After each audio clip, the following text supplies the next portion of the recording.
Հայաստանի վարչապետ Նիկոլ Փաշինյանը կառավարության նիստից հետո պատասխանել է լրագրողների հարցերին, հարցին, թե պատերազմի ընթացքում վարչապետի տված հրամաններն ու գործողությունները արդյոք չեն քննվելու այն համատեքստում, որ տարբեր դրվագներով տարբեր քրեական գործեր են հարուցված Արցախի պաշտպանության բանակի տարբեր բարձրաստիճան պաշտոնյաների եւ միջին օղակի շարքային զինվորների նկատմամբ Փաշինյանը ասել է. Այդ քննությունը տեղի է ունեցել, ես գործով հարցաքննվել եմ 5 ժամ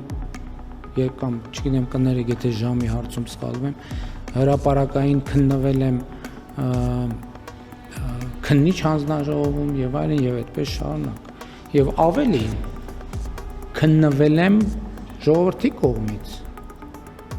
2021 թվականի ընտրությունները այդ ամբողջ քննությունն է եղել։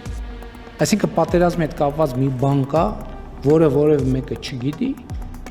տենց բան կա, որ որևէ մեկը չգիտի, այդ որ ասում եք քրեական գործեր եւ այն ձեր կարծիքով քրեական գործերի մեջ ավելի կա, քան հանրությունը գիտի եւ հանրության հետ հաղորդակցվել է քննիչ հանձնաժողովներում, ելույթներում եւ այլն եւ այդպես շարունակ, դա թյուր կարծիք է։ Եվ հետեւաբար իմ գործողությունները քննվել են, կարող են էլի քննվել եւ շարունակաբար քննվում։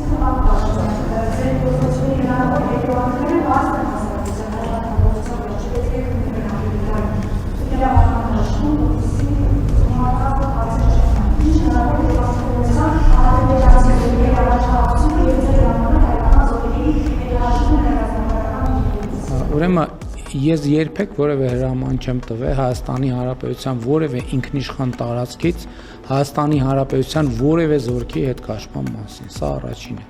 Երկրորդին գործողությունները քննվել են, այն մնացած մասերով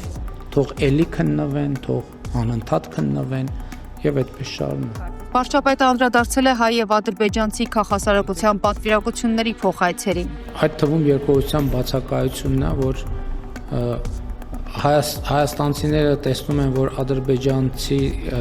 ձեր նշած շրջանակների խոսույթում բան չի փոխվում, ադրբեջանցիները տեսնում են իրենց գնահատման, որ հայաստանցի շրջանակների խոսույթում բան չի փոխվում։ Երկրորդությունը նրա համար է, որ խոսույթում բան փոխվի։ Իսկ 35 տարվա, 36, նույնիսկ 37 տարվա կոնֆլիկտը 5 փորձագետի 2 հանդիպման արդյունքում չի կարող փոխվել։ Այսինքն մենք ուզում ենք, որ փոխվի, թե չենք ուզում։ Պետք է տեղի ունենա process, որ փոխվի։ Փաշինյանը պատասխանել է նաև հարցին, վախենում է արդյոք գործարար Սամվել Կարապետյանից, որովհետև նրա հաղթելու շանսերը մեծ են։ Դեք ես այդ կարգի հայտարարությունները մեկնաբանելու կարիք չեմ տեսնում։ Հայաստանի Հանրապետությունում կան իրավական ընթացակարգերով է պետք առաջնորդվել։ Հիմա եթե ինչ-որ մեկ ուզում է իրեն ներշնչել, որ ես ինչ-որ մեկից վախենում եմ,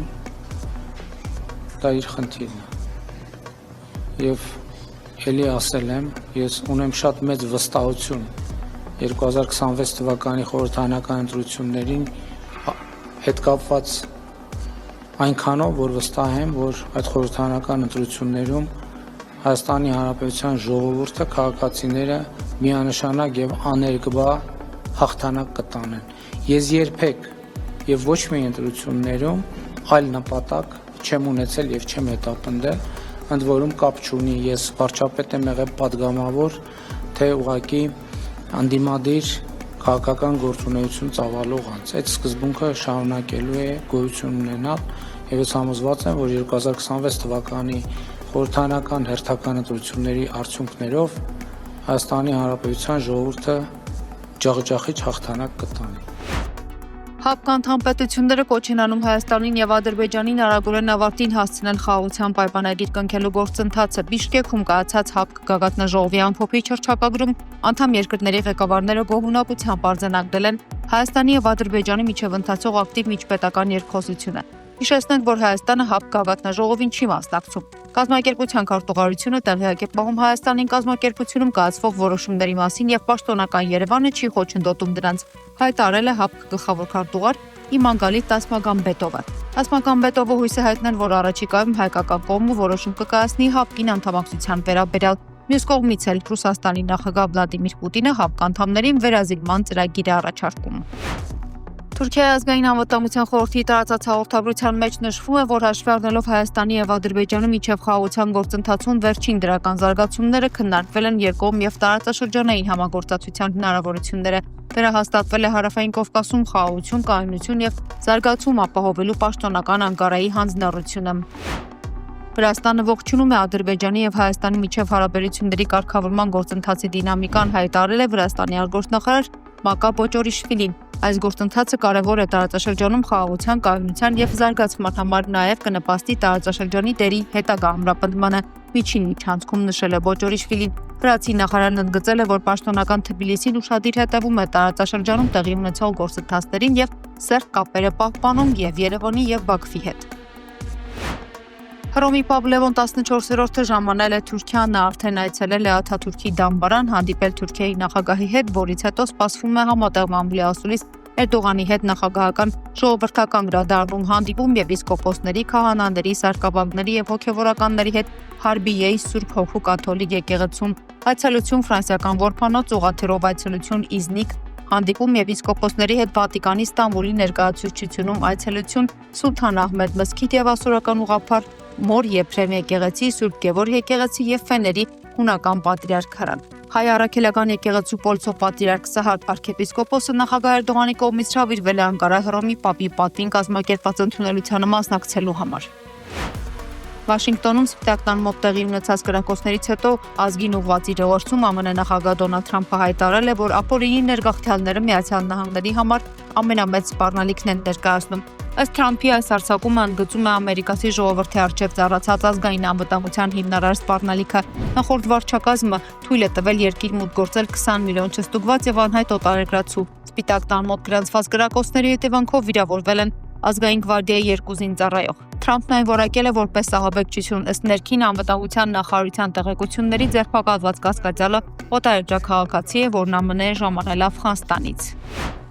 Դատարանը վերացրեց Բագրատ arczepiskopos Գալստանյանի եւ մյուսների գործով միակ կին մեղադրյալ Լիդիա Մանթաշյանի կալանքը, կիրառեց վարչական հսկողություն եւ 2.5 միլիոն դրամի գրավ։ Լիդիայի պաշտպան Տաթևիկ Սողոյանն առաջարկել էր կիրառել վարչական հսկողություն ու բացակայելու արգելք։ Դատախազները, որ անցած շաբաթ դեմ էին Մանթաշյանի ազատ արձակմանը, այսօր ընդունելու համարեցին փաստաբանների հիմնավորումներն ու մտահոգությունները եւ առաջարկեցին կիրառել բացակայելու արգելք գրավով։ Նախորդ նիստին դատախազները պնդել էին, թե կա ռիսկ, որ ազատության մեջ Մանթաշյանը կխոչընդոտի գործի քննությունը։ Դատարանն էլ 3 ամսով երկարացրել էր կալանքը։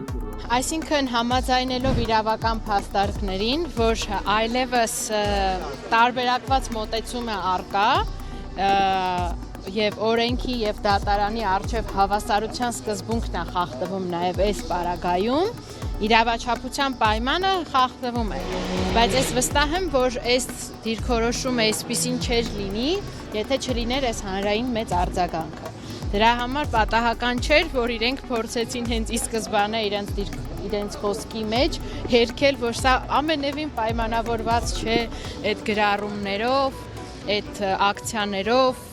այլ իրավական հիմնավորումներով են մենակ սահմանափակվում, բայց իմ խորին համոզմամբ, ինչպես նաև նախկինում նշել էի, հենց այս էր, որ կարող ենք համարել հանրային ճնշման հաղթանակ։ Ոչ արդարության էլի եմ ասում, այն պահից սկսած, երբ որ այս խեղկատակ ապացույցներով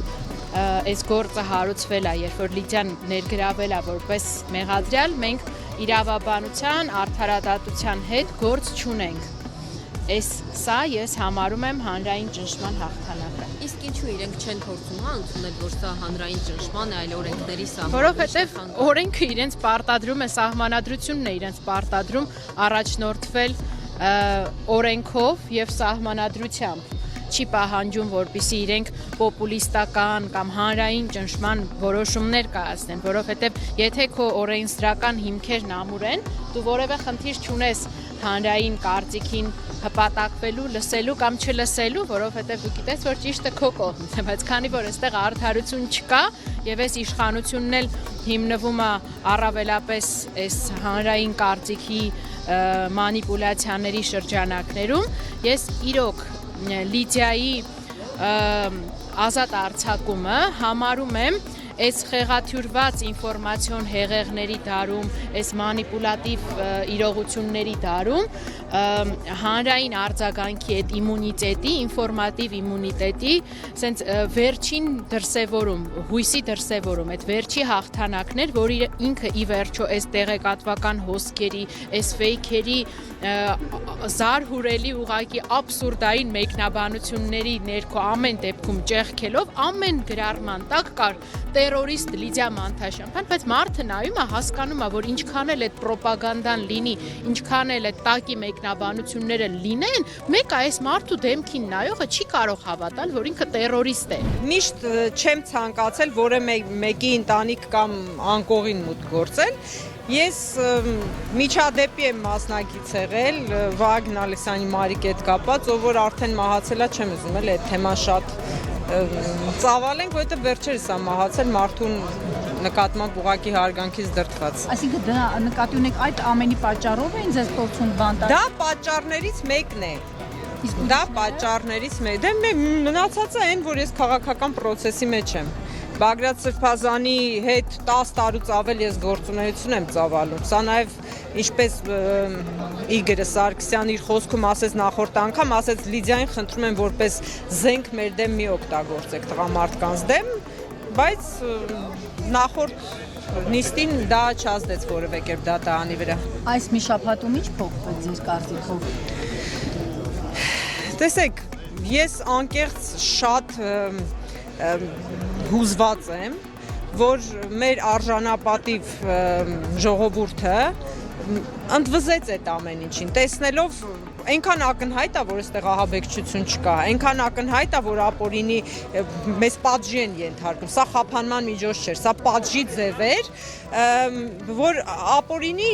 պատժում են մեզ մեր քաղաքական հայացքների համար, նույնիսկ քրեական գործի մեջ գրել էին առաջի դատական նիստին քննիչը ասեց, ասում է Լիդիա Մանթաշյանը